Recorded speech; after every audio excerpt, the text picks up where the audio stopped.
हाँ जी, प्यारे विद्यार्थियों, कैसे हो आप सभी? स्वागत अभिनंदन आप सभी का online YouTube channel study bye Arun पर। विश्व इतिहास अपन पढ़ रहे हैं और विश्व इतिहास के अंतर्गत आज हमारा दूसरा टॉपिक है जिसका नाम है वाणिज्यवाद। पहला टॉपिक हम पढ़ चुके हैं विश्व इतिहास का, पुनर्जागरण काल, उससे संबंधित 4 वीडियो मैंने अपलोड कर दिए हैं। अगर आपने वो वीडियो नहीं देखे हैं तो पहले आप उन्हें देख लें। और आज का टॉपिक रहेगा वाणिज्यवाद। तो स्टार्ट करते हैं वाणिज्यवाद। देखिए सबसे पहले वाणिज्यवाद के कई नाम हैं, एक-एक को डिस्कस करेंगे। वाणिज्यवाद को ही वणिकवाद भी कहते हैं। वाणिज्यवाद को वणिकवाद भी कहते हैं। अगर अंग्रेजी शब्द की बात करें तो मर्केंटलिज्म भी कहते हैं इसको। मर्केंटलिज्म, ठीक है, मर्केंटलिज्म अंग्रेजी में कहेंगे। इसके अलावा इसको बूलियनवाद भी कहते हैं। बूलियनवाद। देखिए बूलियनवाद का मतलब क्या है? इसको बूलियनवाद इसलिए कहते हैं, बूलियन का मतलब होता है सोना चांदी का संग्रह। बूलियन जो शब्द है, अच्छा नया रह गया क्या? बूलियन ने छोड़ दिया। बूलियनवाद, तो ये जो बूलियन शब्द है, इस बूलियन का अर्थ होता है सोने चांदी का संग्रह या किसी भी धातु का संग्रह कह सकते हैं।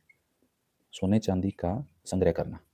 सोने चांदी का जब अवैध रूप से संग्रह करना स्टार्ट कर देते हैं तो उसको बूलियन कहते हैं। और बूलियनवाद इसको इसलिए कहा गया क्योंकि वाणिज्यवाद के अंतर्गत सोने चांदी का महत्व बढ़ गया था और जो यूरोपियन कंट्रीज थी वो चाहते थे कि हमारे पास सोना चांदी आकर इकट्ठा हो जाए। और एशिया से जब उन्होंने व्यापार किया तो एशिया से उन्होंने बहुत अधिक मात्रा में सोना चांदी प्राप्त किया। आगे अपन बात करेंगे। तो इसीलिए सोने चांदी के धातुओं के जमाव के कारण इसको बूलियनवाद भी कहते हैं। एक इसका नाम आता है क्रेमरवाद। क्रेमरवाद क्यों कहते हैं? क्योंकि जर्मनी के अंदर इसको जो है क्रेमर ने लागू किया था। जर्मनी के अंदर इसको क्रेमर ने लागू किया था, इसलिए इसको क्रेमरवाद कहते हैं। उसके अलावा इसका एक नाम और है कोलबर्टवाद। कोलबर्टवाद भी इसको बोलते हैं। कोलबर्टवाद क्यों कहते हैं? कि फ्रांस का एक वित्त मंत्री था। फ्रांस का वित्त मंत्री था जिसका नाम था जॉन कोलबर्ट। तो वो जो है ये नीति लेकर आया था, उसने नीति लागू की थी वाणिज्यवाद की फ्रांस के अंदर, इसलिए इसको कोलबर्टवाद कहा जाता है। ठीक है, तो इस तरह से ये कुछ नाम है, सबका अर्थ एक ही है, अर्थ अपन आगे जानेंगे। लेकिन आपको ध्यान रखना है, वाणिज्यवाद जिसे वणिकवाद भी कहते हैं, मर्केंटलिज्म अंग्रेजी शब्द है, बूलियन सोने चांदी के जमाव के कारण इसको बूलियनवाद कहा गया। क्रेमरवाद जर्मनी के अंदर इसको क्रेमर ने लागू किया था, इसलिए इसको क्रेमरवाद कहा गया। और कोलबर्ट ने इसको फ्रांस में लागू किया था, फ्रांस के वित्त मंत्री थे कोलबर्ट, इसलिए वो इसको कोलबर्टवाद भी कहते हैं। ठीक है, समय की बात करें, टाइम पीरियड, अगर समय की बात करें कि वाणिज्यवाद कब आया, तो ये यूरोप के अंदर लगभग 16वीं सदी के अंतर्गत, 16वीं से लेकर के और 18वीं सदी तक, 18वीं सदी ये इसका टाइम पीरियड है। 16वीं सदी से लेकर 18वीं सदी का टाइम पीरियड है, इसके अंतर्गत जो है वाणिज्यवाद यूरोप के अंदर चला। अब देखिए वाणिज्यवाद का अर्थ क्या होता है। अब अपन अर्थ जानते हैं, शब्द को तो अपन ने जान लिया। अब अपन अर्थ की बात करते हैं। तो आप नेक्स्ट हेडिंग डालेंगे, मेरे साथ लिख रहे हैं ना आप? हाँ लिखना है भाई, बिल्कुल ऐसे ये नहीं है कि आपने बस देख लिया और नहीं, लिखना पड़ेगा आपको, साथ साथ मेरे से बोलोगे। मैं 2 बार रिपीट करता हूँ इसीलिए ताकि आपको अच्छे से याद हो जाए, इसलिए मैं बार-बार 2 बार रिपीट करता हूँ। और साथ में अगर आप लिख भी रहे हो तो बिल्कुल टॉपिक आपका एकदम पक्का हो जाएगा, कहीं नहीं जाने वाला, इधर-उधर हिलने वाला ही नहीं है। ठीक है, अब अपन बात करते हैं अर्थ की, कि आखिर वाणिज्यवाद का अर्थ क्या है। तो देखिए अर्थ की बात करें तो उससे पहले आपको मातृदेश और उपनिवेश, ये 2 शब्द आपको समझने पड़ेंगे। एक तरफ तो मैं लिखता हूँ मातृदेश, ठीक है, और दूसरी तरफ मैं लिख रहा हूं उपनिवेश। अब उपनिवेश क्या होते हैं, आपके मस्तिष्क में प्रश्न आ रहा होगा कि सर मातृदेश क्या है और उपनिवेश क्या है।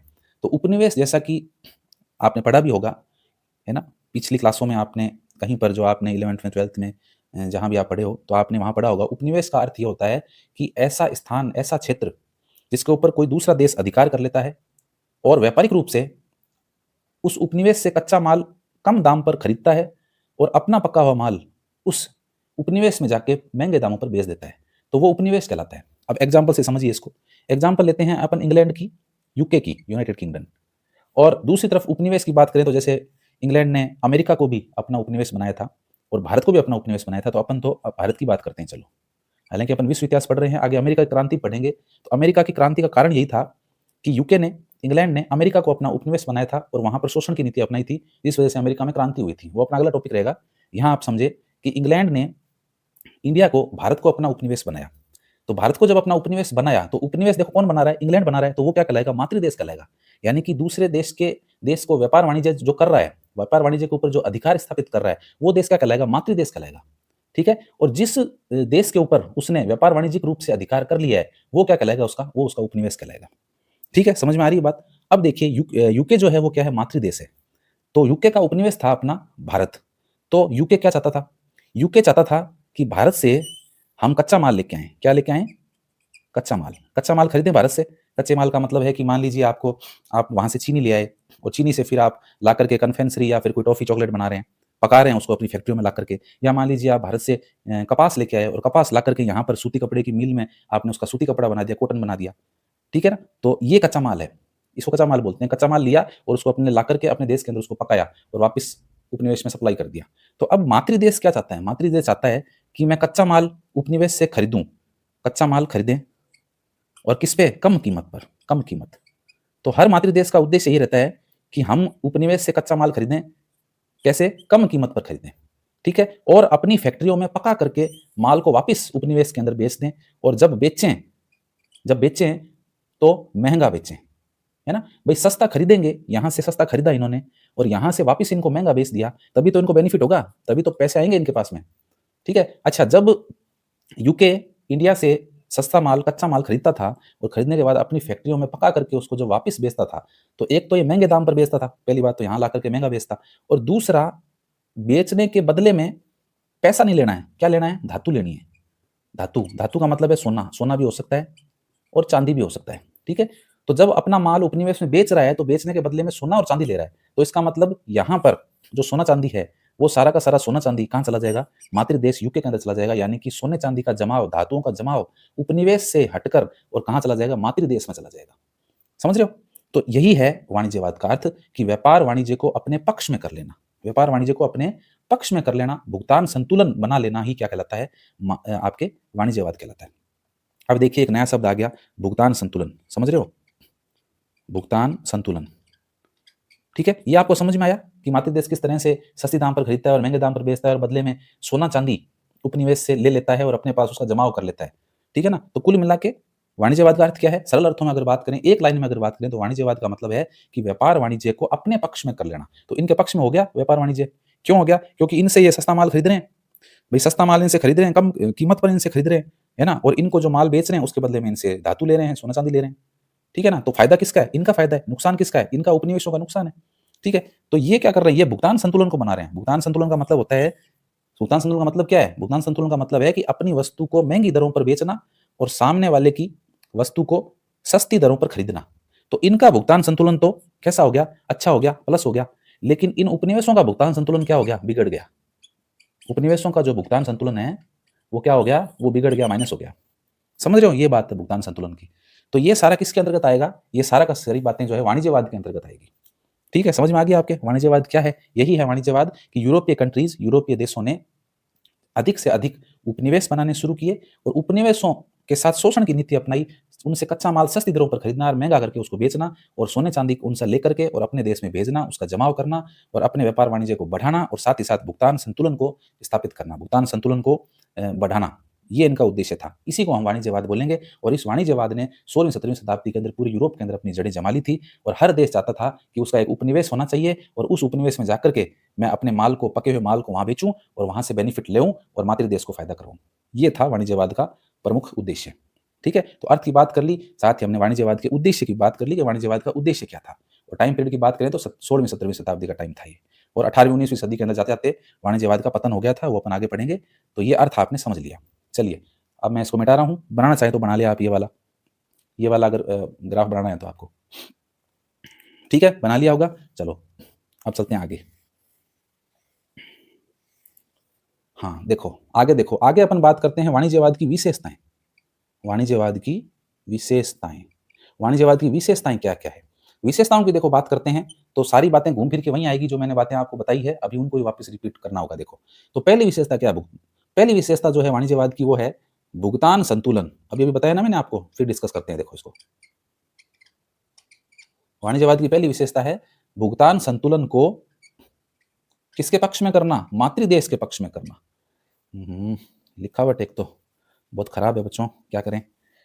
बड़े बोर्ड पर लिखने की आदत है, ये बोर्ड थोड़ा छोटा है तो ये थोड़ी दिक्कत होती है। कोई बात नहीं, व्हाइटनर मैं थोड़ा आगे से पतली निब वाला मंगवाऊंगा, ये थोड़ी इसकी निब मोटी है जब दिक्कत हो रही है। ठीक है? तो एडजस्ट कर लेना। ओके? भुगतान संतुलन, देखो पहली विशेषता क्या है? भुगतान संतुलन को मातृ देश के पक्ष में करना। मातृदेश के पक्ष में करना, पक्ष में करना। ये लो, पहली विशेषता है वाणिज्यवाद की कि भुगतान संतुलन को मातृदेश के पक्ष में करना। यानी मातृदेश कौन है? इंग्लैंड है। तो इंग्लैंड सस्ती दरों पर माल खरीद रहा है उपनिवेशों से और महंगी दरों पर बेच रहा है। तो उसने तो क्या स्थापित कर लिया है? भुगतान संतुलन स्थापित कर लिया है। और मातृदेश का यही उद्देश्य था कि वो भुगतान संतुलन को अपने पक्ष में रखे। उसका फायदा होना चाहिए। उपनिवेश चाहे भाड़ में जाए, उपनिवेश का कोई लेना देना नहीं है, वो चाहे भूखे मरो, लेकिन अपने पास इनकम होनी चाहिए, अपने पास सोना चांदी धातुओं की कोई कमी नहीं आनी चाहिए। ठीक है ना? तो ये सीधी बात। चलो दूसरी बात, सोने चांदी का संग्रहण, सोना चांदी का संग्रहण। ये लो, दूसरी विशेषता है वाणिज्यवाद की, सोने चांदी का संग्रहण। तो सोने चांदी के संग्रहण के कारण ही इसको बूलियनवाद कहते हैं। अपने लिखा था ना, इसका एक नाम लिखा था, बूलियनवाद। वाणिज्यवाद को बूलियनवाद भी कहते हैं। बूलियनवाद इसीलिए कहते हैं, क्यों? क्योंकि सोने चांदी का संग्रहण किया गया इसके अंतर्गत। मैंने आपको बताया कि मातृदेश जब उपनिवेशों से कोई चीज खरीदता और उसको जब वापिस बेचता, तो जब वो कोई वस्तु बेचता था तो बदले में क्या लेता था? सोना चांदी लेता था उपनिवेशों से। तो ऐसा करके जो यूरोपियन कंट्रीज हैं उनके पास बहुत सारा सोना चांदी जमा हो गया था। ठीक है ना? तो ये भी एक उद्देश्य था कि सोने चांदी का संग्रहण करो। उनकी सोच ये थी कि भाई सोने चांदी को अपने को इकट्ठा करना चाहिए। जैसे अभी वर्तमान में भी अपनी सोच है कि भाई शादी ब्याह में कोई सोना चांदी देते हैं तो अपन वो सोना चांदी क्या है, उसको यूज में भी नहीं लेते हैं, उसको पहनते भी नहीं और बस घर में रख के रखते हैं उसको, यानी इकट्ठा करते हैं उसको, है ना? तो उस वक्त यूरोप के अंदर भी ये सोच बनी हुई थी व्यापार वाणिज्य के अंदर कि सोना इकट्ठा करना है ना, उपनिवेशों से सोना लूटना है। और वैसे भी अपने देश को, भारत को सोने की चिड़िया कहा करते थे, सोने चांदी कोई कमी नहीं थी यहाँ पे। लेकिन ये जो है अंग्रेज है, ये लूट के ले गए। तो कैसे लूट के ले गए? इस तरह से लूट के ले गए, वाणिज्यवाद के द्वारा। चलिए समझ में आ गई बात। सोने चांदी का संग्रहण, ये भी एक विशेषता है आपके वाणिज्यवाद की। चलिए तीसरे नंबर पे देखो इसकी विशेषता क्या है। तीसरे नंबर की विशेषता है कि उपनिवेशों के ऊपर ऐसी नीतियां लागू कर देना। क्या नीतियां लागू कर देना? देखो, उपनिवेशों पर व्यापार करने की नीतियां, व्यापार करने की नीतियां मातृदेश द्वारा लागू करना, मातृदेश द्वारा लागू करना, लागू करना। तो देखो बच्चों, ये भी एक विशेषता है वाणिज्यवाद की कि उपनिवेशों के ऊपर क्या कर दिया था? मातृदेशों ने जो है अपना अधिकार जमा लिया था एक तरह से, और उनके ऊपर कुछ नीतियां लागू कर दी थी कि आप जो व्यापार करोगे वो हमसे ही करोगे और किसी से नहीं करोगे। तो इस तरह से हर देश ने, हर यूरोपियन कंट्री ने सोचा कि आप अपना अपना एक उपनिवेश बना ले और वहां जाकर के अपना अपना माल बेचना शुरू कर दें। ठीक है ना? तो ये इस तरह की नीतियां बनाई इन्होंने, यूरोपियन कंट्री वालों ने। तो ये भी एक विशेषता है वाणिज्यवाद की। चलिए चौथी विशेषता देखो, चौथी विशेषता थी आपके वाणिज्यवाद की, निर्यात को प्रोत्साहन कर, निर्यात को प्रोत्साहन, निर्यात को प्रोत्साहन देना और आयात को जो है वो रोक देना या हतोत्साहित करना। हाँ, शुद्ध हिंदी में बोलेंगे तो निर्यात को तो क्या करते थे? प्रोत्साहन देते थे, और आयात को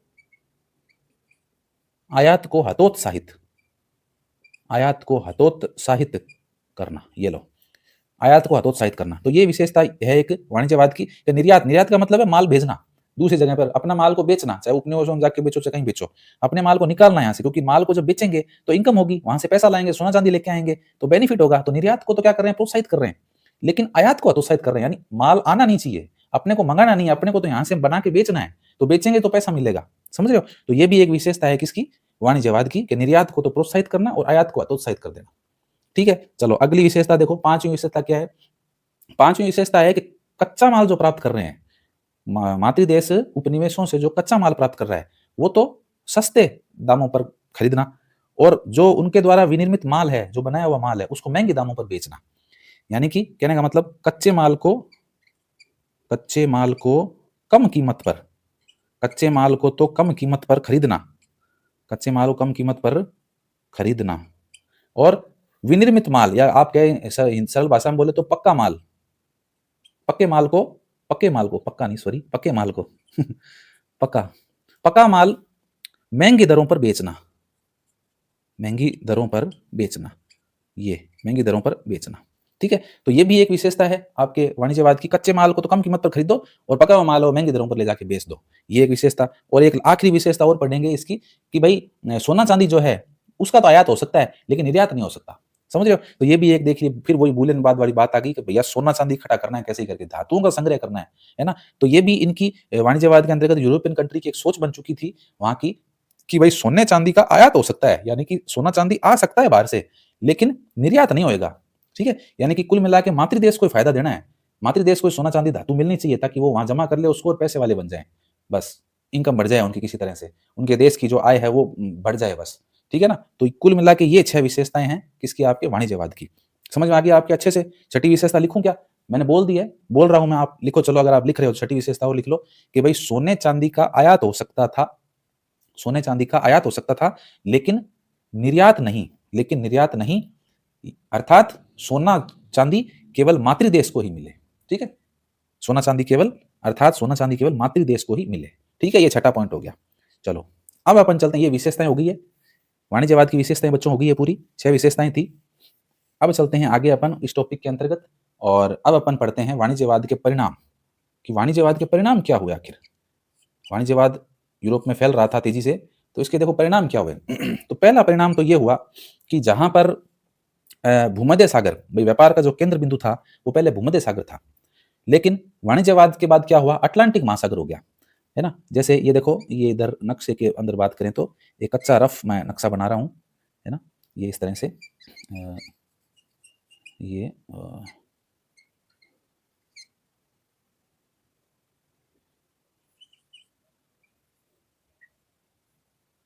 इस तरह से, ये अपना इंडिया, और यहाँ पर फिर ये अफ्रीका, और यहाँ पर तो आपका है ही अंटार्कटिका, और यहाँ पर आपका ऑस्ट्रेलिया आ गया। तो ये कच्चा मैंने मानचित्र बनाया है, ठीक है ना, पैमाने के आधार पर नहीं है ये, ठीक है। तो अब ये देखो, ये कौन सा महाद्वीप है, उत्तरी अमेरिका, ये कौन सा है, दक्षिण अमेरिका, ठीक है, ये है उत्तरी अमेरिका, ये है दक्षिण अमेरिका, ये कौन सा है, ये है यूरोप, जिसकी हम पढ़ रहे हैं, विश्व इतिहास पढ़ रहे हैं तो अधिकतर जो टॉपिक आएंगे यूरोप के आएंगे। ये कौन सा है आपका, अफ्रीका, ये अफ्रीका, और ये अपना प्यारा महाद्वीप एशिया, ये अंटार्कटिका, ठीक है, और ये ऑस्ट्रेलिया, ठीक है। तो ठीक है, ऐसे थोड़ा आपको आइडिया होना चाहिए, 7 महाद्वीप इस तरह से है, ये बड़ा सारा देश रूस, है ना। चलो अब देखो, अटलांटिक महासागर, ये वाला अटलांटिक महासागर है यहाँ पर, ये अटलांटिक महासागर है बच्चों, ठीक है। और ये आपके यहाँ पर जो पड़ता है ये है भूमध्य सागर, ये वाला जो है सागर, ये भूमध्य सागर है, और ये है आपका अटलांटिक। तो पहले जो व्यापार का जो मार्ग था, यानी व्यापार का जो मार्ग था एशिया कंट्रीज इधर होता था, तो वो इस भूमध्य सागर के थ्रू होता था। तो भूमध्य सागर जो था ना, वो व्यापार का केंद्र बिंदु था, लेकिन जब यूरोप ने अपना उपनिवेश अमेरिका के अंदर स्थापित कर लिया था, यहाँ पर 13 बस्तियां स्थापित की थी, है ना, आगे पढ़ेंगे अपन। यूरोप ने अमेरिका के अंदर अपने उपनिवेश स्थापित किए, 13 कॉलोनियां स्थापित की थी, और उसके बाद में फिर उपनिवेश बनाया उनको। फिर बाद में अमेरिका में क्रांति हुई थी, अगला टॉपिक अपना रहेगा अमेरिकन क्रांति। तो कहने का मतलब है कि बाद में जब यहाँ से इन्होंने यहाँ से व्यापार किया, तो अब जो व्यापार का केंद्र बिंदु था वो क्या बन गया, अटलांटिक महासागर बन गया, इस तरफ आ गया व्यापार केंद्र बिंदु, पहले ये था भूमध्य सागर था, ठीक है। तो ये एक विश्व इतिहास पढ़ रहे हैं तो अपने को एक थोड़ा ये आइडिया होना चाहिए, इस तरह से नक्शा आपको कच्चा, एक जरूरी नहीं है आप पूरा उसी तरह से बनाएं, कोई जरूरी नहीं है, आपको एक रफ आइडिया आपके माइंड में होना चाहिए कि यहाँ पर उत्तरी अमेरिका, यहाँ दक्षिण अमेरिका है, ये यूरोप है, इधर अफ्रीका है, ये एशिया महाद्वीप है ना, अंटार्कटिका, ऑस्ट्रेलिया, इस तरह से थोड़ा सा एक दिमाग में आइडिया होना चाहिए किस दिशा में कौन सा महाद्वीप पड़ रहा है। 2-4 बार बनाएंगे तो आपको प्रैक्टिस हो जाएगी, कोई बड़ी बात नहीं है, ठीक है। तो पहला अपना जो परिणाम था वो ये था कि व्यापार केंद्र बिंदु भूमध्य सागर से हटकर क्या हो गया, अटलांटिक महासागर हो गया, ठीक है। चलिए समझ में आ गई बात, लिखने की आवश्यकता है, लो लिख देता हूं। व्यापार का पहला परिणाम है, व्यापार का केंद्र जो है वो भूमध्य सागर से क्या हो गया, अटलांटिक महासागर हो गया, अटलांटिक महासागर। वही लिखने वाला काम बड़ा बेकार है, क्या करें, मेरे से लिखा जाता नहीं है, बड़ी समस्या है। कॉपी में तो फिर भी लिख लेता हूँ, लेकिन इस पर लिखने में दिक्कत होती है, तो आप थोड़ा एडजस्ट कर लेना है ना, बुरा मत मानना, ठीक है। हाँ, मान भी जाओगे तो क्या कर लोगे।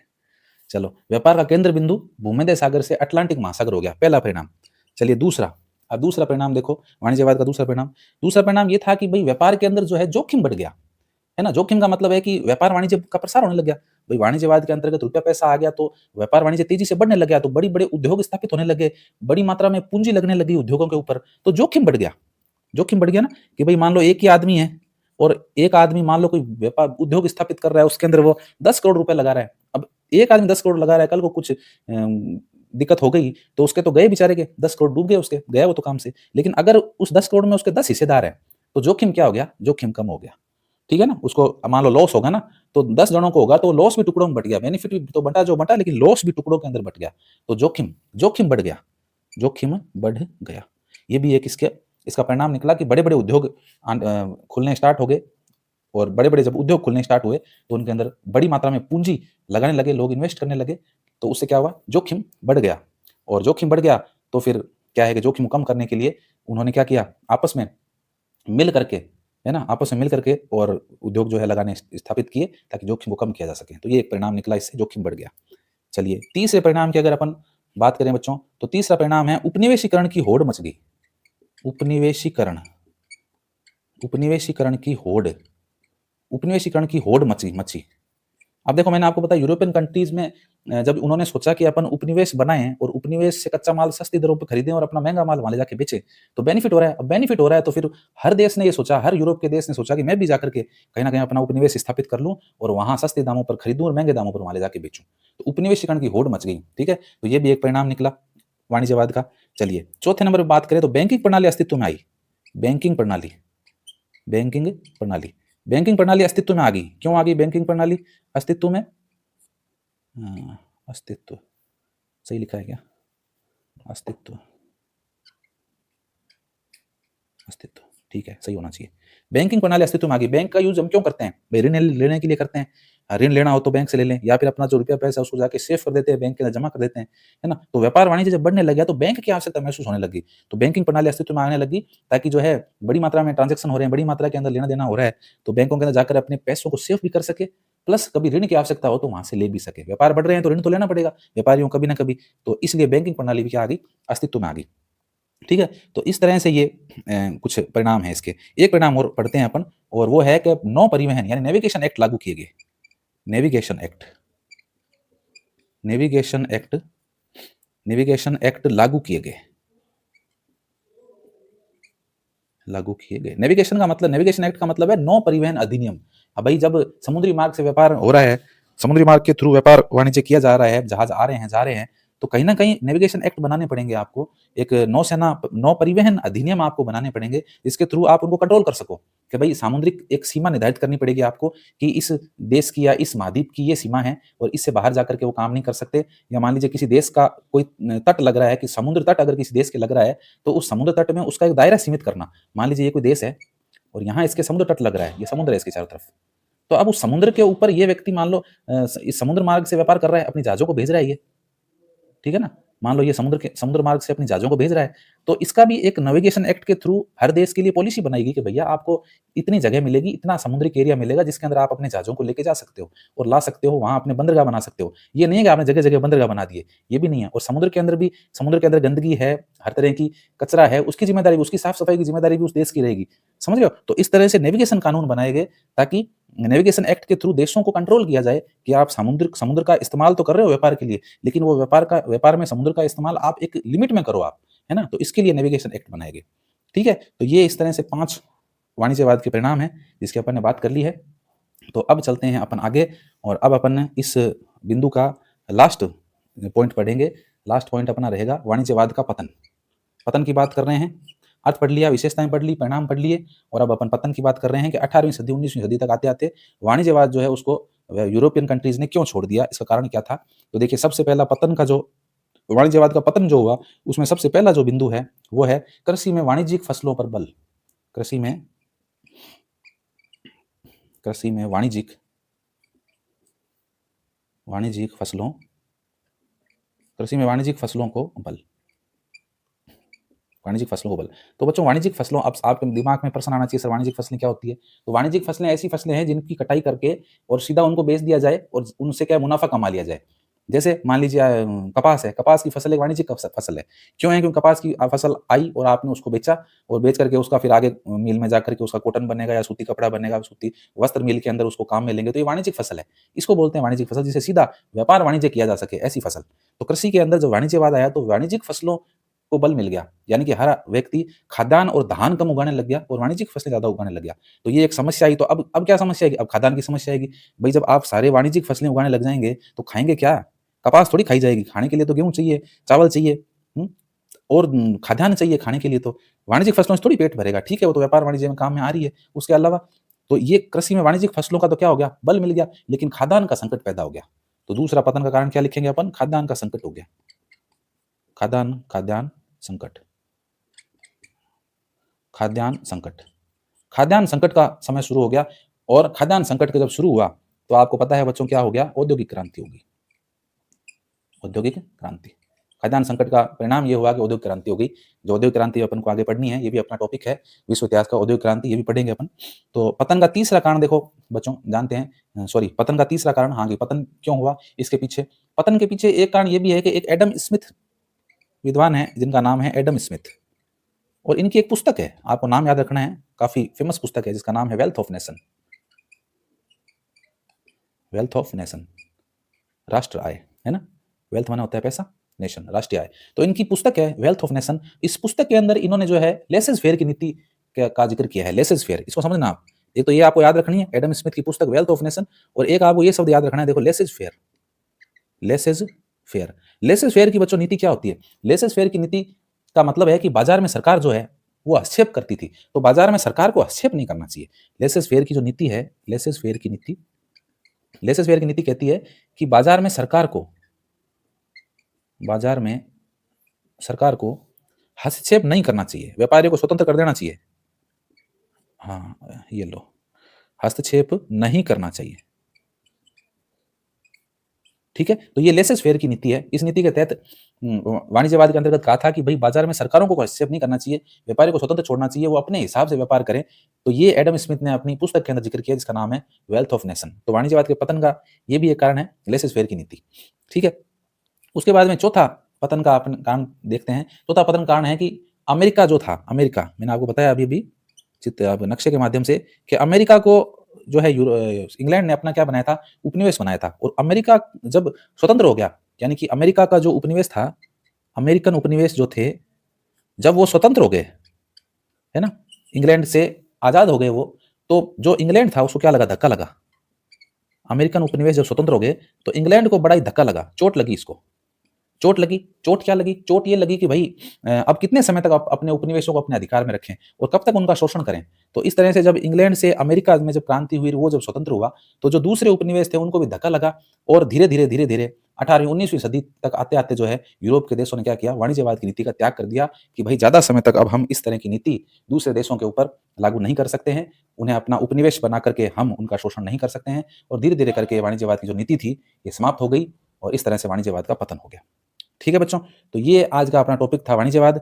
अब इसमें कोई और ऐसी इंपॉर्टेंट चीज नहीं थी, जो है वो मैंने सारा आपको बता दिया, है ना। और एक्स्ट्रा कोई फैक्ट वगैरह है वो है, तो देखो अब इतना फैक्ट वगैरह तो आप देखोगे तो फिर क्या है कि आपको याद करने में समस्या हो जाएगी। इसलिए आप एक खाका है, एक जो टेम्पलेट है, बेसिक जो नीड है, वो पूरी मैंने आपकी पूरी कर दी है, और आपके अच्छे समझ में आ गई होगी। और साथ में पुस्तकों का भी अध्ययन करो, पुस्तक पढ़नी बहुत जरूरी है। आप एक बार मैंने आपको पढ़ा दिया, आपके एक बार दिमाग में एक नक्शा बन गया, एक क्रिएट हो गया नक्शा, आपके एक चित्र बन गया है, उसके बाद में अब आप किताब पढ़ोगे तो आपको ईजी लगेगा, ठीक है। ठीक है बच्चों, तो आज के लिए इतना ही। वाणिज्यवाद की एक ही क्लास है, और अगली हम फिर मिलते हैं एक नए टॉपिक के साथ। वीडियो अच्छी लगती है तो आप लाइक कर देना, और अच्छी नहीं लगे तो भाई डिसलाइक कर देना, कोई वो नहीं है ना, पता तो चले मेरे को, डिसलाइक करोगे तो मालूम चलेगा कि भाई कुछ ना कुछ कमी रह गई है, तो मैं सुधार की कोशिश करूंगा। और कमेंट भी कर दिया करो, कोई अच्छा बुरा जैसा भी करो, है ना, आपको जैसा सही लगे वैसा कमेंट कर दो। और चैनल को सब्सक्राइब भी इच्छा है आपकी, कर दो तो बढ़िया है। अपने 1000 सब्सक्राइबर हो जाएंगे तो लाइव क्लासें शुरू हो जाएगी, और बहुत सारे ऑप्शन जो है वो यूट्यूब की तरफ से मिल जाएंगे। और नहीं करो तो कोई बात नहीं भाई, मर्जी है आपकी, ठीक है। हर व्यक्ति स्वतंत्र है, आप भी स्वतंत्र हो। तो विश्व इतिहास में आज अपना वाणिज्यवाद टॉपिक पूरा हो गया है, और अब मिलते हैं नेक्स्ट वीडियो में एक और नए टॉपिक के साथ। तब तक के लिए नमस्कार, जय भारत, जय हिंद।